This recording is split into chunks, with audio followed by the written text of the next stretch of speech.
Bihar SSC कार्यालय परिचारी यानी कि office attendant previous year question paper को आज इस सेशन में हम लोग देखेंगे। Hello friends, welcome to the success Kendra. Friends देखिए, आज के इस सेशन में हम लोग बीएसएससी कार्यालय परिचारी प्रीवियस ईयर क्वेश्चन पेपर को हम लोग देखेंगे, यानी कि Bihar SSC office attendant previous year question paper को हम लोग कवर करेंगे। देखिए यहाँ पर आप देख भी सकते हैं बिहार एसएससी कार्यालय परिचारी परीक्षा 2024 और ये 19 सितंबर 2024 का बीएसएससी कार्यालय परिचारी का प्रीवियस ईयर का क्वेश्चन पेपर है। और इसी प्रकार से मैंने आपको 2 प्रीवियस ईयर का क्वेश्चन पेपर कराया हुआ है, तो जिन्होंने नहीं देखा है जाकर के देख लीजिएगा, लिंक आपको डिस्क्रिप्शन बॉक्स में मिल जाएगा। और देखिए फ्रेंड्स, अगर आप Bihar SSC office attendant new vacancy 2025 की बेहतरीन तरीके से तैयारी करना चाहते हैं तो चैनल को सब्सक्राइब कर लीजिए और जो बगल में बेल आइकन है, घंटी का निशान है, उसको भी ज़रूर दबा लीजिएगा, ताकि जब भी इसी तरह का कोई भी इंपॉर्टेंट वीडियो अपलोड किया जाए तो उसका नोटिफिकेशन सबसे पहले आपके पास पहुंच जाए। तो चलिए फ्रेंड्स, बिना देरी किए हुए सेशन आज के स्टार्ट करते हैं। एक बार सभी लोग प्लीज़ पहले सेशन को लाइक कर दीजिए और जब इसको कंप्लीट देख लीजिएगा, पूरा देख लीजिएगा, तो कम से कम इसको एक ग्रुप में फ्रेंड्स ज़रूर ही शेयर कर दीजिएगा। तो चलिए अब हम लोग स्टार्ट करते हैं आज का सेशन। तो फ्रेंड्स देखिए, ध्यान दीजिए, जैसे मैंने आपको बताया है कि आज के इस सेशन में हम लोग बिहार एसएससी कार्यालय परिचारी यानी कि Bihar SSC office attendant previous year question paper को हम लोग डिस्कस करेंगे। यहाँ पर आप देख भी सकते हैं बिहार एसएससी कार्यालय परिचारी परीक्षा, और देखिए ये 19 सितंबर 2024 का प्रीवियस ईयर का क्वेश्चन पेपर है बिहार एसएससी कार्यालय परिचारी का। ध्यान दीजिए, देखिए सबसे पहले जो आपका सेक्शन 1 जो है ना, इसमें मैथ के प्रश्न पूछे गए हैं। और देखिए क्वेश्चन नंबर 1 से लेकर के क्वेश्चन नंबर 30 तक में जो है गणित के प्रश्न हैं, मैथ के प्रश्न हैं। यहाँ पर आप देख भी लीजिए। और देखिए यहाँ से जो है सामान्य ज्ञान वाला सेक्शन स्टार्ट हो रहा है 31 से। तो देखिए क्वेश्चन नंबर 1 से लेकर के 30 तक में जो गणित के प्रश्न दिए गए हैं उनका आंसर मैं आपको सेशन के एंड में बता दूंगा। ठीक है, चलिए स्टार्ट करते हैं हम लोग सामान्य ज्ञान वाला सेक्शन। थोड़ा सा मैं जूम कर दे रहा हूँ ताकि प्रश्न आपको और स्पष्ट रूप से दिखाई दे। अब यहाँ पर देखिएगा 31 नंबर प्रश्न पढ़िए कि शेरशाह सूरी का मकबरा कहाँ अवस्थित है। तो मुझे पता है आंसर आप सभी लोगों को पता होगा, बट जो मैं आपको एक्सप्लेन करके एक्स्ट्रा फैक्ट्स बताऊंगा उसको आप ध्यान से सुनिएगा। इसके अलावा और भी प्रश्न पूछे जा सकते हैं जो मैं आपको एक्सप्लेनेशन के दौरान बताने वाला हूं, तो इसीलिए जो मैं एक्सप्लेन करूंगा उसको ध्यानपूर्वक सुनिए। इस तरह से एक प्रश्न के साथ साथ आपके 2 से 3 प्रश्न जो है कवर होते चलेंगे। अब देखिए, शेरशाह सूरी का मकबरा जो है ना, इस मकबरे का निर्माण शेर शाह ने अपने जीवन काल में करवाया था और यह इंडो इस्लामिक वास्तुकला का एक उदाहरण है। याद रखिएगा, यह इंडो इस्लामिक, यहाँ मैं लिख देता हूँ यह इंडो इस्लामिक वास्तुकला का एक अच्छा उदाहरण है। और देखिए फ्रेंड्स, ध्यान रखिएगा, ये सासाराम में स्थित है। क्लियर। अच्छा, शेरशाह से संबंधित और भी प्रश्न पूछे जा सकते हैं, जैसे कि आपसे पूछा जाएगा कि शेर शाह ने अपने जीवन काल के दौरान जो है कुछ युद्ध लड़े थे, वो युद्ध आपसे पूछा जा सकता है। तो आपको याद रखना है 1539 में जो है शेर शाह सूरी ने चौसा का युद्ध लड़ा था, चौसा का युद्ध। और ये चौसा का युद्ध जो है शेर शाह सूरी और हुमायूं के बीच लड़ा गया था। ठीक है ना, और इसमें शेर शाह सूरी की निर्णायक जीत हुई थी। उसके बाद देखिए कन्नौज का युद्ध है जो 1540 में लड़ा गया था, कन्नौज का युद्ध, और इसको बिलग्राम के युद्ध के नाम से भी जाना जाता है। कन्नौज या बिलग्राम के युद्ध के नाम से भी इसको जाना जाता है। ये 1540 में हुआ था और ये भी शेर शाह सूरी और हुमायूं के बीच में हुआ था। ठीक है ना। उसके बाद देखिए एक सम्मेल का युद्ध है, इस तरह से लिखा जाता है सम्मेल। ठीक है ना, सम्मेल इस तरह से भी लिखा मिलेगा या कभी कभी इस तरह से सम्मेल आपको इस तरह से लिखा मिल जाएगा। तो ये सम्मेल का युद्ध है। सम्मेल का युद्ध जो हुआ था ये 1544 में हुआ था, 1544 में।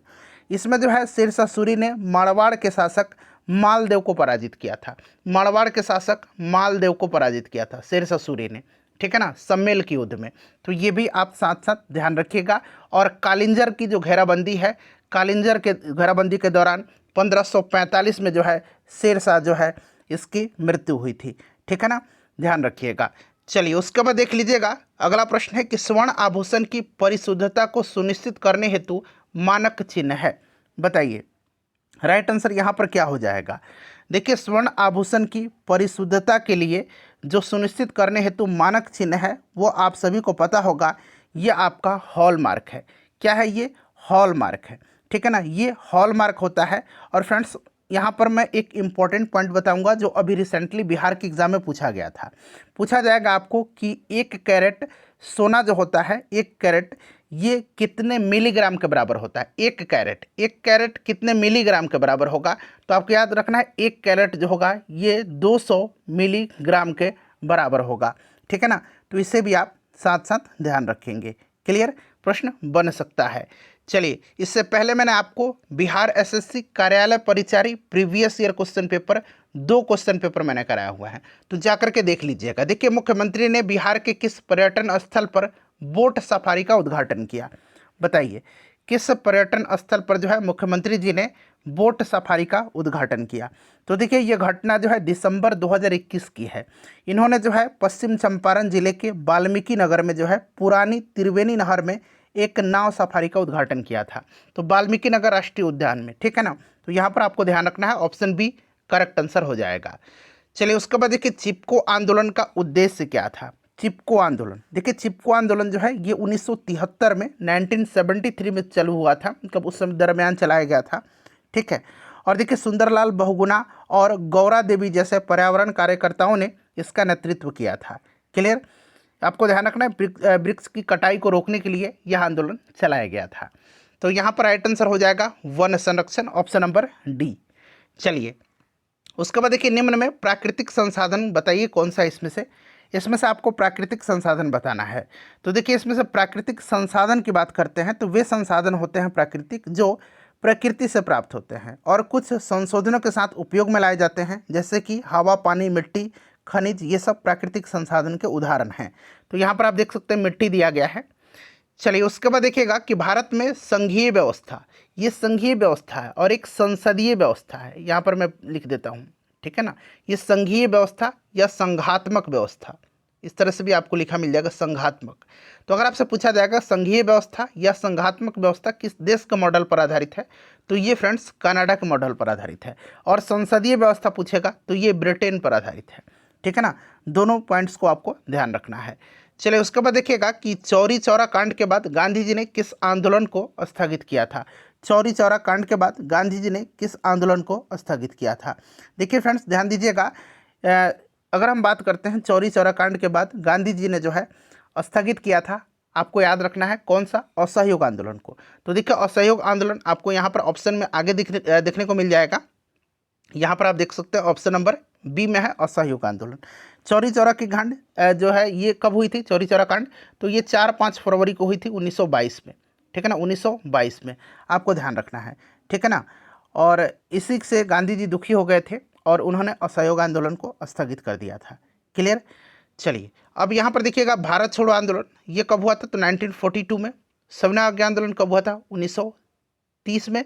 और असहयोग आंदोलन 1921 में। क्लियर, ध्यान रखिएगा, मतलब 1920 में, लिख दीजिए 1920 में। चलिए, उसके बाद देखिए अगला प्रश्न कर लेंगे। तो देखिए फ्रेंड्स, आज हम बात करने वाले हैं बिहार कार्यालय परिचारी एग्जाम 2026 के बेस्ट बुक के बारे में, जो कि चक्षु पब्लिकेशन का है। यहाँ पर आप देख भी सकते हैं, चक्षु पब्लिकेशन का ये बुक है बिहार एसएससी कार्यालय परिचारी परीक्षा 2026 के लिए, और बेस्ट बुक है, टू द पॉइंट। इसमें सारा कंटेंट आपको देखने को मिलेगा। इस बुक की खासियत मैं आपको बता दे रहा हूँ। देखिए, विषय सूची में आप देखेंगे तो देखिए 2 प्रीवियस ईयर यहाँ पर क्वेश्चन पेपर भी आपको मिल जाता है। बिहार एसएससी कार्यालय परिचारी परीक्षा 2024 19 सितंबर का क्वेश्चन पेपर, और देखिए बिहार एसएससी कार्यालय परिचारी परीक्षा 15 सितंबर 2024 का पेपर। और साथ ही साथ देखिए इसमें आपको 20 प्रैक्टिस सेट भी मिल जाता है।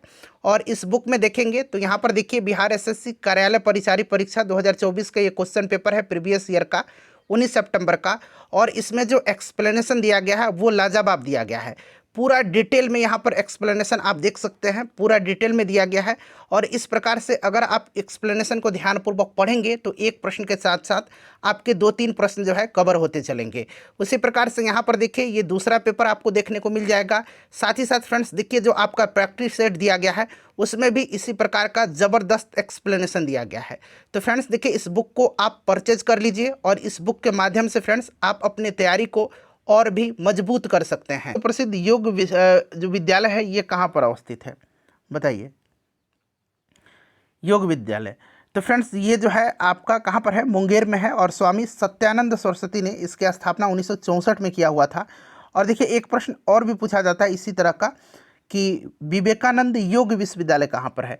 विवेकानंद योग विश्वविद्यालय बताइए ये कहाँ पर है। तो विवेकानंद योग विश्वविद्यालय जो है ये कैलिफोर्निया के लॉस एंजलिस में स्थित है।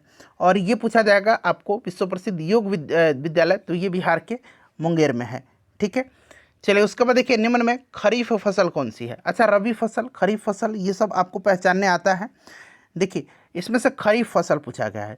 तो देखिए खरीफ फसल की बात करते हैं तो खरीफ फसल में धान तो आता ही आता है, देख सकते हैं यहाँ पर धान दिया गया है। उसके बाद देखिए मक्का, ठीक है ना, कपास, ये सब खरीफ फसल होता है। ये आपके ग्रीष्म ऋतु में जो है वर्षा ऋतु के समय में बोई जाती हैं। और खरीफ के बाद जो रबी होता है ना ये शीत ऋतु में होता है।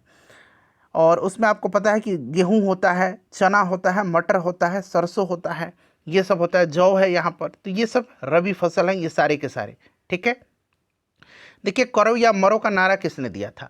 करो या मरो का नारा, तो सिंपल सा क्वेश्चन है, करो या मरो का नारा महात्मा गांधी जी ने भारत छोड़ो आंदोलन के दौरान दिया था। तो भारत छोड़ो आंदोलन के दौरान इन्होंने डू और डाई का नारा दिया था। चलिए राज्यसभा के सभापति कौन है।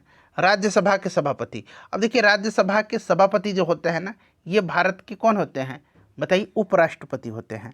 और उपराष्ट्रपति होते हैं, ठीक है ना, आपको ध्यान होगा। और जगदीप धनखड़ जी थे, उन्होंने इस्तीफा दे दिया है, तो वर्तमान में अभी कोई भी नहीं है, आपको ध्यान रखना है, ठीक है ना। बट यहाँ पर जब एग्जाम लिया गया था तो जगदीप धनखड़ थे। देखिए रूबल किस देश की मुद्रा है, रूबल, तो रूबल जो है ये किस देश की मुद्रा है फ्रेंड्स बताइए। रूबल जो है ना ये रसिया की मुद्रा है, रसिया यहाँ पर राइट आंसर हो जाएगा, ठीक है ना, रसिया है। चलिए ईरान का मुद्रा याद रखना है आपको, ईरान का क्या है, रियाल है। नेक्स्ट क्वेश्चन है कि प्रकाश की किरण गमन करती है। तो प्रकाश की किरण जो है ना ये आपकी सीधी रेखा में यात्रा करती है, ठीक है ना, सीधी यात्रा में आपको सीधी मतलब हो जाएगा सीधी रेखा में, option number A right answer हो जाएगा। और प्रकाश माध्यम और निर्वात दोनों में से होकर के यात्रा कर सकती है, बट ध्वनि जो है ना ये निर्वात में गमन नहीं करती है। प्रकाश निर्वात में गमन कर सकता है बट ध्वनि नहीं करती है, क्योंकि ध्वनि को गमन करने के लिए माध्यम की आवश्यकता होती है, और निर्वात में तो कोई माध्यम होता ही नहीं है, ठीक है। तो ये सीधी रेखा राइट आंसर हो जाएगा। देखिए भारत का केंद्रीय बैंक कौन सा है। भारत का केंद्रीय बैंक तो आप सभी को पता है आरबीआई है, रिजर्व बैंक ऑफ इंडिया है, ठीक है ना। तो यहाँ पर आपका रिजर्व बैंक ऑफ इंडिया हो जाएगा। अच्छा वर्तमान में इसके जो है गवर्नर कौन है, तो श्री संजय मल्होत्रा जी हैं। संजय मल्होत्रा आरबीआई के वर्तमान में गवर्नर हैं, संजय मल्होत्रा, याद रखिएगा, प्रश्न बन सकता है। चलिए उसके बाद देखिएगा कि इसरो के वर्तमान अध्यक्ष कौन है। इसरो के वर्तमान अध्यक्ष बताएंगे, सब लोग आंसर कमेंट करिए। देखिए इसरो के वर्तमान अध्यक्ष बताइए, इसरो के वर्तमान अध्यक्ष अभी कौन है सॉरी। तो देखिए फ्रेंड्स इसरो के वर्तमान अध्यक्ष जो है ना ये अभी आपके कौन है, तो डॉक्टर वी नारायणन हैं, नाम याद रखना है डॉक्टर, ठीक है, वी नारायणन याद रखिएगा, ठीक है ना, वर्तमान में डॉक्टर वी नारायणन हैं, क्लियर, आपको ध्यान रखना है। चलिए जब एग्जाम लिया गया था उस समय एस सोमनाथ होंगे शायद, ठीक है ना। चलिए ऑपरेशन फ्लड क्या है, तो देखिए ऑपरेशन फ्लड जो है ना ये आपकी श्वेत क्रांति से संबंधित है। और श्वेत क्रांति किससे संबंधित है, दुग्ध उत्पादन से, दुग्ध उत्पादन याद रखना है। अच्छा श्वेत क्रांति के जनक डॉक्टर वर्गीज कुरियन हैं, तो यहाँ पर आप देख सकते हैं डेयरी विकास, करेक्ट आंसर हो जाएगा ऑप्शन नंबर बी, क्लियर। चलिए उसके बाद देखिए अगला प्रश्न है कि मोटर गाड़ी के चालक के सामने लगा रहता है, चालक के सामने, तो देखिए फ्रेंड्स ध्यान दीजिएगा, मोटर गाड़ी के चालक के सामने लगा रहता है आपका साइड मिरर और रियर व्यू मिरर जो है ये उत्तल दर्पण के बने होते हैं। तो यहाँ पर उत्तल दर्पण करेक्ट आंसर हो जाएगा। और गाड़ी का जो हेडलाइट होता है वो अवतल दर्पण होता है। चलिए उसके बाद एटीएम क्या है ये पूछा गया है। एटीएम, एटीएम का फुल फॉर्म क्या होता है, तो ऑटोमेटेड टेलर मशीन होता है। तो यहाँ पर option number A correct answer हो जाएगा। उसके बाद देखिए ओलंपिक 2024 में निम्न में से किस खेल विद्या में भारत को कांस्य पदक नहीं मिला था। कांस्य पदक नहीं मिला था ये आपसे पूछा जा रहा है। तो देखिए आपको अच्छे तरीके से याद होगा कि 2024 वाला ओलंपिक जो हुआ था ये फ्रांस के पेरिस में आयोजित किया गया था। कहाँ पर, पेरिस में हुआ था। और अगला होगा 2028 में, अगला 2028 में समर ओलंपिक होगा और ये आपका अमेरिका के लॉस एंजलिस में आयोजित किया जाएगा, ठीक है। तो अगर आपसे पूछा जाएगा कि अगला ओलंपिक कहाँ पर होगा तो याद रखना है लॉस एंजलिस में, ठीक है। और 2024 में पेरिस में हुआ था। और देखिए भारत ने जो है इसमें टोटल कितने मेडल जीते थे, तो भारत ने इसमें टोटल जो है आपको याद रखना है 6 मेडल जीते थे।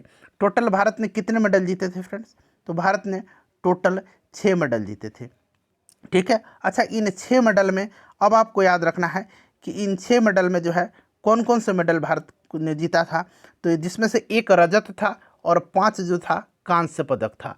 तो एक रजत मिला था नीरज चोपड़ा को, और नीरज चोपड़ा जो है आपको पता है कि ये भाला फेंक से संबंधित है, तो यानी कि भाला फेंक में जो है कांस्य पदक नहीं मिला था। क्लियर हो जाएगा। चलिए उसके बाद देखिएगा कि 1 मई को कौन सा दिवस मनाया जाता है, तो फ्रेंड्स देखिए 1 मई को जो है ये मनाया जाता है मजदूर दिवस, ठीक है ना। वर्ल्ड लेबर डे मनाया जाता है, विश्व मजदूर दिवस। और पर्यावरण दिवस 5 जून के दिन मनाया जाता है। बिहार दिवस जो है ये 22 मार्च के दिन मनाया जाता है, 22 मार्च के दिन, जिस दिन जल दिवस मनाया जाता है। विज्ञान दिवस, अच्छा राष्ट्रीय विज्ञान दिवस आपको पता है कि कब मनाया जाता है, राष्ट्रीय विज्ञान दिवस हर साल 28 फरवरी के दिन मनाया जाता है राष्ट्रीय विज्ञान दिवस। क्लियर, तो ये सब याद रखिएगा आप। चलिए आते हैं 51 नंबर प्रश्न पर। देखिए 51 नंबर क्या कर रहा है कि नर्मदा बचाओ आंदोलन के नेता कौन थे, नर्मदा बचाओ आंदोलन के नेता। तो देखिए नर्मदा बचाओ की अगर बात करते हैं तो इसमें कार्यकर्ता मेधा पाटकर का नाम याद रखना है। इन्हीं के नेतृत्व में एक सामाजिक आंदोलन है जिसका उद्देश्य नर्मदा नदी पर सरदार सरोवर बांध के निर्माण का विरोध करना था। अच्छा, सरदार सरोवर बांध पूछा जाएगा किस नदी पर है, तो आपको याद रखना है नर्मदा नदी पर।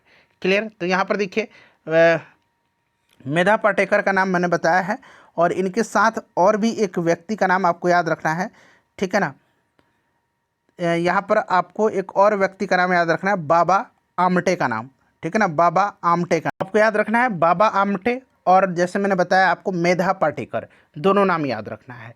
चलिए उसके बाद देखिए वायुमंडलीय दाब को नापने का यंत्र क्या कहलाता है, तो देखिए वायुमंडलीय दाब नापा जाता है किससे, बैरोमीटर से। आपको याद होगा ना, बैरोमीटर से मापा जाता है। तो यहाँ पर देखिए बैरोमीटर करेक्ट आंसर हो जाएगा। अच्छा, ये क्रेस्कोग्राफ है, थर्मोमीटर तो आपको पता है ना। अच्छा, क्रेस्कोग्राफ जो होता है ये पौधे की वृद्धि दर को मापता है, ठीक है।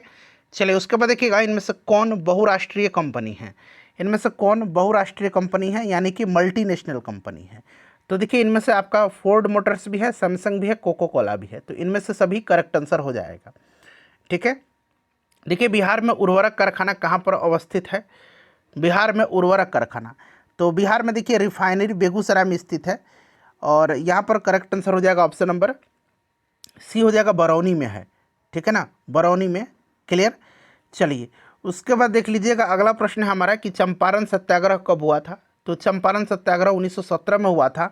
और चंपारण सत्याग्रह में आपको याद रखना है कि दरअसल राजकुमार शुक्ल का नाम तो आपको याद ही होगा, गांधी जी को इन्होंने आमंत्रित किया था। बट राजकुमार शुक्ल जी के साथ साथ एक नाम और मैं आपको बता रहा हूँ फ्रेंड्स, वो ध्यान रखिएगा। इनका नाम है कौन, तो संत राउत। क्या नाम है इनका, संत राउत, ठीक है ना, संत राउत का भी नाम अब याद रखना आपको। संत राउत राजकुमार शुक्ल जैसे ही चंपारण के एक स्थानीय नेता थे जिन्होंने किसानों पर थोपी गई तिनकटिया प्रथा के खिलाफ गांधी जी को आमंत्रित किया था। तो आपको राजकुमार शुक्ल का भी नाम याद रखना है और संत राउत का भी नाम अब से याद रखना है आपको, ठीक है ना, क्योंकि परीक्षा का ट्रेंड बदल रहा है अब। तो इन्होंने जो है बुलाया था इन लोगों ने कि यहाँ पर आइए और देखिए कितना अत्याचार होता है नील कृषकों के साथ। तीन कट्ठिया प्रथा दरअसल था कि 20 कट्ठे में 3 कट्ठे पर नील की खेती करना अनिवार्य होता था, ठीक है। चलिए उसके बाद देखिए जालियांवाला बाग हत्याकांड किस तिथि को हुआ था। मैं बार बार बोलता हूँ कि डेट सहित आपको जालियांवाला बाग हत्याकांड याद रखना है।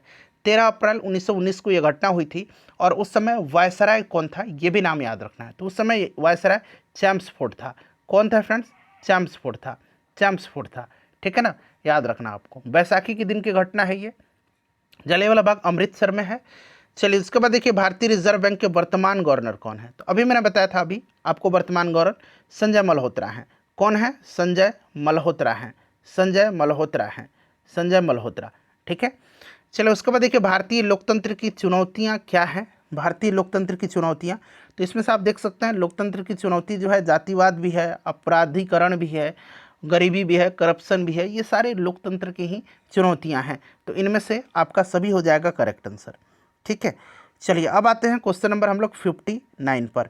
देखिए 59 नंबर का है कि लोकसभा चुनाव 2024 कितने चरणों में आयोजित किया गया था, बताइए। तो देखिए लोकसभा चुनाव जो हुआ था ना, ये आपका 2024 में, ये आपका 7 चरण में हुआ था। आपको अच्छे तरीके से याद होगा ये 7 चरण में आयोजित किया गया था, तो 7 चरण यहाँ पर करेक्ट आंसर हो जाएगा। चलिए उसके बाद देखिएगा, किसी वस्तु का प्रतिबिंब सामान्य मनुष्य के नेत्र के किस भाग पर बनता है? तो वस्तु का प्रतिबिंब जो होता है सामान्य मनुष्य लगा दिया है, ठीक है ना, ध्यान रखना है आपको। तो देखिए कहाँ पर बनता है, तो ये आपको रेटिना पर बनता है, आपको याद होगा रेटिना पर बनता है, ठीक है। और आपको याद रखना है कि आँख से संबंधित दोष है निकट दृष्टि दोष, निकट दृष्टि दोष जिसको कि मायोपिया बोलते हैं, जिसको क्या बोला जाता है, मायोपिया, मायोपिया याद रखना है। और एक है दीर्घ दृष्टि दोष जिसको क्या बोला जाता है, हाइपरमेट्रोपिया, हाइपरमेट्रोपिया। अब देखिए आप आसानी से इसमें बता देंगे कि निकट दृष्टि दोष यानी कि मायोपिया के निवारण के लिए जो है किस लेंस का प्रयोग किया जाता है, अवतल लेंस का। और दीर्घ दृष्टि के लिए यानी कि हाइपरमेट्रोपिया के लिए उत्तल लेंस का प्रयोग किया जाता है, ठीक है ना, ध्यान रखना आपको। चलिए उसके बाद अच्छा, नेत्रदान में क्या दान किया जाता है? नेत्रदान में क्या दान किया जाता है, आप लोग मुझे कमेंट करके बताइए। नेत्रदान में जो है नेत्रदान किया जाता है, उसमें क्या दान किया जाता है? देखिए पटना हवाई अड्डे का नाम क्या है? पटना हवाई अड्डे का नाम आप सभी को पता होगा, जयप्रकाश नारायण जी के नाम पर है, ठीक है ना। तो जयप्रकाश नारायण के नाम पर है, तो जयप्रकाश नारायण अंतर्राष्ट्रीय हवाई अड्डा। चलिए उसके बाद देखिए गंगा के प्रदूषण का कारण क्या है? गंगा के प्रदूषण के कारण, तो गंगा के प्रदूषण के कारण इसमें से आपका सभी हो जाएगा, शहरों का जो मलबा है वो आता है, कचरा, मृतकों की राख है, बहुत सारे लोग जो है अस्थि विसर्जन करने भी जाते हैं हमारे यहाँ, उद्योगों का रासायनिक उत्सर्जन है, उपरोक्त सभी हो जाएगा। अच्छा गंगा नदी के बारे में आपको बता देता हूँ, गंगा नदी जो है बिहार में कहाँ प्रवेश करती है? तो ये आपको याद होगा बक्सर में, ठीक है।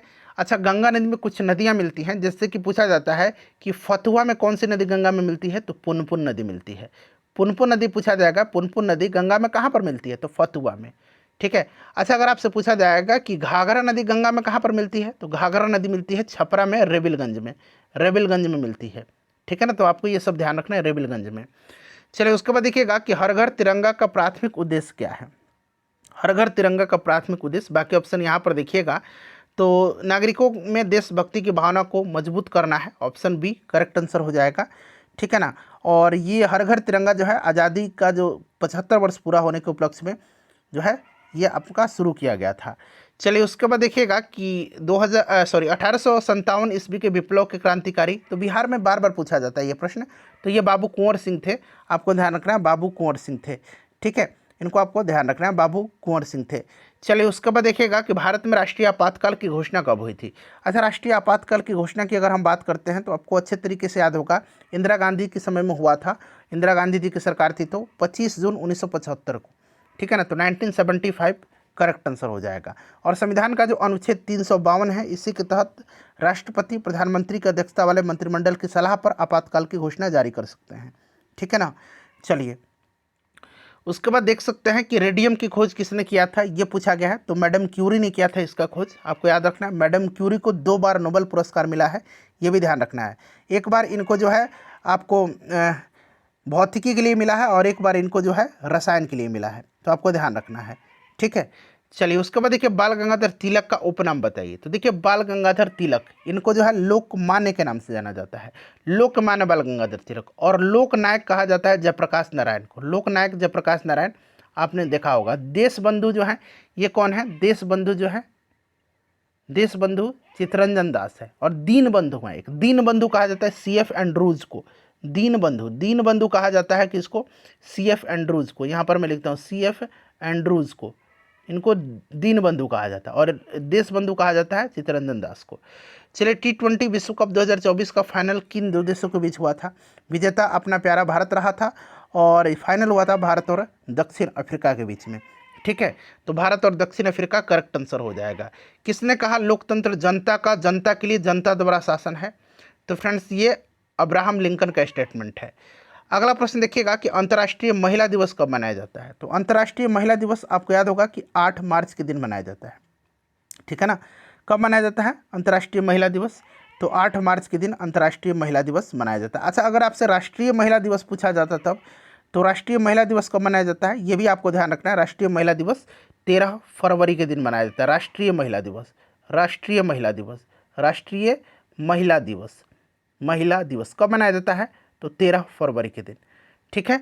चलिए तो ये 8 मार्च हो जाएगा। 22 मार्च को जल दिवस मनाया जाता है, 1 मई को मैंने बताया था, अभी क्वेश्चन भी था, मजदूर दिवस मनाया जाता है। अब यहाँ से देखिए सामान्य हिंदी का प्रश्न स्टार्ट हो रहा है, तो यहाँ पर मैं आपको करा देता हूँ। बाबा साहब भीमराव अम्बेडकर का जन्म पूछा गया है, कब हुआ था? तो इनका जन्म मध्य प्रदेश के मऊ में हुआ था और 14 अप्रैल 1891 को इनका जन्म हुआ था। 14 अप्रैल 1891 को, ठीक है, आपको ध्यान रखना है, 14 अप्रैल 1891 को इनका जन्म हुआ था, ठीक है। चलिए उसके बाद देखिएगा, पटना शब्द संज्ञा का कौन सा प्रकार है? तो पटना में व्यक्तिवाचक है, तो यहाँ पर देख लीजिए व्यक्तिवाचक हो जाएगा। अज्ञेय का पूरा नाम, ये बार बार पूछा जाता है, तो देखिए इनका पूरा नाम जो था ना, ये सच्चिदानंद हीरानंद वात्स्यायन अज्ञेय था इनका पूरा नाम, ठीक है। चलिए उसके बाद देख लीजिएगा अगला प्रश्न कि अर्थ शब्द का विशेषण क्या होगा? अर्थ शब्द का विशेषण यहाँ पर पूछा गया है, बताइए। तो देखिए अर्थ शब्द का विशेषण शब्द आर्थिक होगा, तो यहाँ पर आर्थिक हो जाएगा। भारत माता कविता के कवि कौन है? तो भारत माता कविता के रचयिता सुमित्रानंदन पंत जी हैं, तो सुमित्रानंदन पंत हो जाएगा। चौमासा में कौन सा समास है? चौमासा, चौमासा यानी कि इसमें द्विगु समास है, संख्या आ रहा है ना चौमासा, तो द्विगु समास हो जाएगा। कवित्री अनामिका के पिता कौन थे?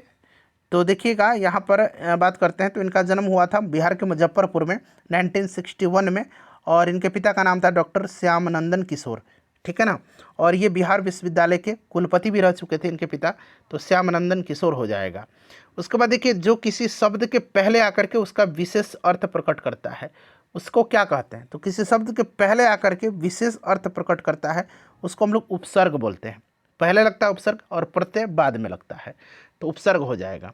अब देखिए यहाँ पर जो है 79 से 83 तक में क्या करना है, आपको गद्यांश पढ़ना है। ये ध्यानपूर्वक आप इस गद्यांश को पढ़ सकते हैं, मैं थोड़ा सा छोटा भी कर देता हूँ, और मैं इसको थोड़ा सा आप लोग पॉज कर लीजिए, ठीक है। ध्यान से आप लोग इस गद्यांश को पढ़िए, मैं आपको यहाँ पर आंसर बताते चलूँगा, ठीक है ना। आप इसको पॉज करके पढ़ लीजिए, मैं आंसर बता रहा हूँ। देखिए गद्यांश में चुपचाप दंड स्वीकार कर लेंगे वाक्य किसके लिए प्रयुक्त हुआ है? तो ये आपका हुआ है किसके लिए?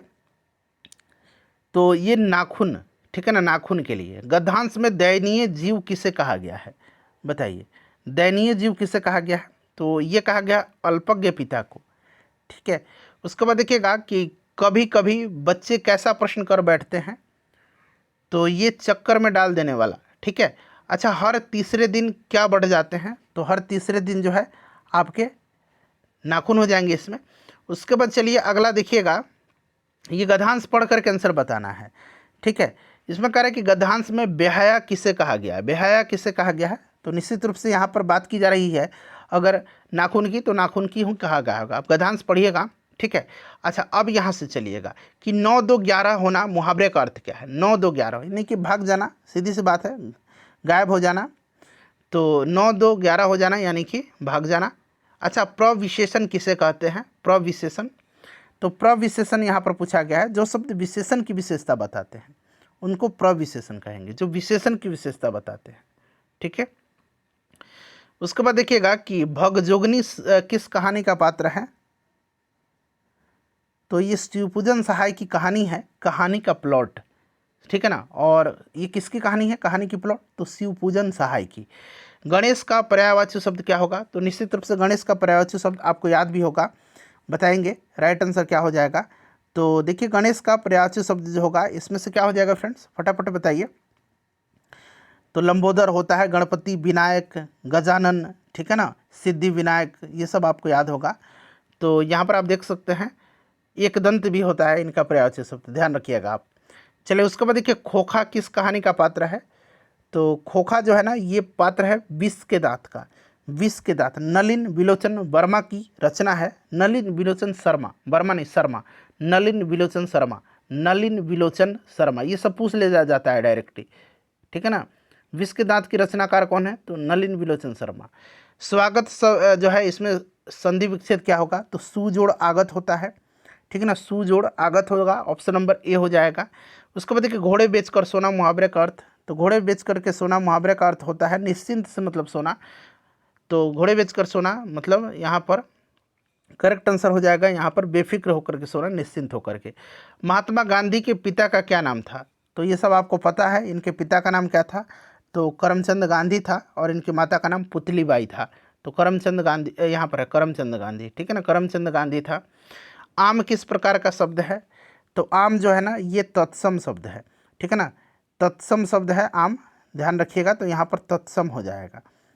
ठीक है, तत्सम यहाँ पर सही आंसर हो जाएगा इसका। रामधारी सिंह दिनकर का जन्म जो है पूछा गया है, तो इनका जन्म बिहार में हुआ था, बेगूसराय के सिमरिया में।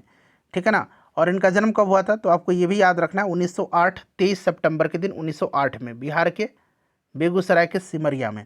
ठीक है, चलिए उसके बाद देखिएगा कि हिंदी में कारक के कितने भेद हैं। तो हिंदी में कारक 8 प्रकार के होते हैं।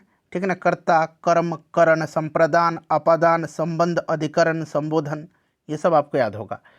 चलिए उसके बाद देखिएगा अगला प्रश्न है कि उद्गम का संधि विकसित क्या होगा। तो उद्गम का हो जाएगा उत जोड़ गम, उत में हलंत हो जाएगा ये वाला अपरस गम। चलिए उसके बाद देखिएगा कि अचरा पसारना मुहावरे का अर्थ क्या है। तो अचरा पसारना का मतलब याचना करना। ठीक है ना, तो याचना करना एक तरह से हो जाएगा। तो देखिए कहाँ पर दिया गया है यहाँ पर तो नहीं दिया गया कहीं पर। चाल चलना नहीं होगा, कठिन परिश्रम भी नहीं होगा, धोखा देना भी नहीं होगा, इनमें से कोई नहीं। अच्छा, वर्णों के आधार पर संधि कितने भेद होते हैं। तो वर्ण के आधार पर तो 3 ही होते हैं ना, एक स्वर होता है, एक व्यंजन होता है और एक विसर्ग संधि होता है। ठीक है, चलिए अब आइए क्वेश्चन नंबर 98 पर। देखिए 98 क्या कर रहा है, 98 कर रहा है यहाँ पर देखिएगा कि मैं नीर भरी दुख की बदरी कविता की कवित्री कौन है, मतलब इस कविता के लेखक कौन है। तो ये लिखा हुआ है किसने, तो ये महादेवी वर्मा जी की है। ठीक है ना, याद रखिएगा महादेवी वर्मा। उसके बाद चलिए यहाँ पर 99 नंबर प्रश्न है कि निम्नलिखित में से कौन सा शब्द स्त्रीलिंग नहीं है। इसमें से स्त्रीलिंग कौन सा नहीं है। तो देखिएगा सरोवर जो होता है ना, सरोवर पुल्लिंग होता है, बाकी स्त्रीलिंग है। उसके बाद देखिए 100 नंबर क्वेश्चन है कि रसखान किस प्रकार के कवि थे। तो रसखान जो थे ना ये भक्ति काल के कवि थे, तो भक्ति काल राइट आंसर हो जाएगा। फ्रेंड्स सेशन को तब तक लाइक कर दीजिए और देखिए इनमें से कितने प्रश्न जो है आपके सही हुए हैं ये भी आप बता सकते हैं। आइए मैं आपको अब गणित का जो क्वेश्चन है उसका आंसर मैं आपको बता दे रहा हूँ। ठीक है ना, मैंने बोला था कि मैं सेशन के एंड में आपको इसका आंसर बता दूंगा। अब देखिएगा यहाँ पर अगर पहले की बात करते हैं तो इसका आंसर हो जाएगा आपका 4% हानि हो जाएगा। ठीक है ना, 4% की हानि हो जाएगा। सॉल्व कर लीजिएगा, सारे प्रश्न आसान है। दूसरा का जो आंसर हो जाएगा वो आपका हो जाएगा कितना, तो आपको याद रखना है कि ये आपका 1/2 अनुपात 1/3 हो जाएगा। उसके बाद देखिए तीसरा का जो करेक्ट आंसर हो जाएगा फ्रेंड्स वो आपका हो जाएगा कितना, 75,000 हो जाएगा। ठीक है, नहीं ये वाला होगा 5,75,000। ठीक है ना, ये वाला होगा आपका 5,75,000। अच्छा, कौन सी संख्या 3 से विभाजित नहीं है इनमें से, तो आप देखेंगे तो आपका हो जाएगा 83। इसमें 3 से विभाजित नहीं है, आसानी से आप निकाल लेंगे। इसमें देखिए कौन सा परिमेय संख्या नहीं है, तो इसमें से देख सकते हैं आप ऑप्शन बी हो जाएगा। ठीक है ना, चलिए उसके बाद देखिएगा 6 नंबर क्वेश्चन, 6 का करेक्ट आंसर क्या हो जाएगा, ऑप्शन नंबर बी हो जाएगा 4,000 रुपया। ठीक है ना, 4,000 यहाँ पर इसका आंसर हो जाएगा। उसके बाद देखिएगा 7 नंबर प्रश्न, तो 7 नंबर का हो जाएगा आपका ऑप्शन नंबर ए हो जाएगा 793.50। उसके बाद देखिए 8 नंबर का करेक्ट आंसर जो होगा वो आपका ऑप्शन नंबर ए हो जाएगा। चलिए उसके बाद 9 नंबर देख लीजिएगा, 9 नंबर का जो करेक्ट आंसर हो जाएगा फ्रेंड्स वो आपका कितना आ जाएगा, 9 नंबर का ऑप्शन नंबर सी हो जाएगा 2.5%। ठीक है, 2.5%। 10 नंबर देख लीजिए, 10 नंबर का 832 रुपया हो जाएगा। उसके बाद देखिए 11 नंबर का, देखिए 11 नंबर का जो करेक्ट आंसर हो जाएगा वो आपका ऑप्शन नंबर डी हो जाएगा। एक बार आप लोग खुद से सॉल्व करिएगा। 12 नंबर का देखिए थोड़ा सा समय लगेगा बट आप इसको आसानी से सॉल्व कर लीजिएगा। ठीक है ना, 12 का करेक्ट आंसर हो जाएगा ऑप्शन नंबर बी 6,000। 13 का देखिए, 13 का करेक्ट आंसर हो जाएगा ऑप्शन नंबर यहाँ पर कौन सा, ऑप्शन नंबर बी हो जाएगा। ठीक है, अच्छा 14 का, तो इसका करेक्ट आंसर 6 दिन हो जाएगा। 15 का देखिए, 15 का correct answer option number C हो जाएगा। उसके बाद देखिए 16 का राइट आंसर क्या हो जाएगा, तो 16 का ऑप्शन नंबर सी हो जाएगा, ए और बी दोनों। ठीक है, चलिए 17 नंबर देखिए, 17 नंबर का जो करेक्ट आंसर आ जाएगा फ्रेंड्स वो कितना आ जाएगा, तो ऑप्शन नंबर ए हो जाएगा -2। 18 का जो होगा आपका 5:6 हो जाएगा। उसके बाद देखिएगा 19 का, तो 19 का ऑप्शन नंबर डी हो जाएगा 81,000। क्लियर। अच्छा 20 का भी ऑप्शन नंबर डी ही हो जाएगा 420। ठीक है, और 21 का हो जाएगा 24, कहाँ पर दिया गया, ऑप्शन नंबर डी में दिया गया, इसका भी डी हो जाएगा। 22 का जो है ऑप्शन नंबर बी हो जाएगा 88। उसके बाद देखिएगा ऑप्शन नंबर 23 का जो है आपका हो जाएगा ये कितना, तो इसमें आपका ऑप्शन नंबर ए हो जाएगा। उसके बाद देखिए 24 का करेक्ट आंसर हो जाएगा आपका 54 मीटर पर सेकंड, कहाँ पर दिया गया, ऑप्शन नंबर ए में दिया गया है। 25 का ऑप्शन नंबर बी हो जाएगा यहाँ पर 18। 26 का देखिएगा, 26 का जो राइट आंसर हो जाएगा फ्रेंड्स वो आपका हो जाएगा ऑप्शन नंबर डी 7 हो जाएगा मौसा, ठीक है। और 27 का देखिएगा तो यहाँ पर दिया गया है 27 का correct answer option number A हो जाएगा, ठीक है।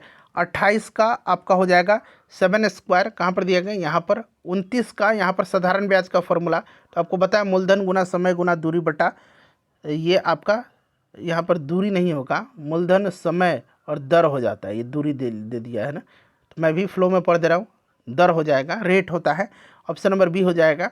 उसके बाद देखिएगा 30 नंबर, तो इसका राइट आंसर हो जाएगा 8,000 रुपये। फ्रेंड्स सेशन को लाइक कर दीजिएगा और इसको एक ग्रुप में ज़रूर शेयर कर दीजिए।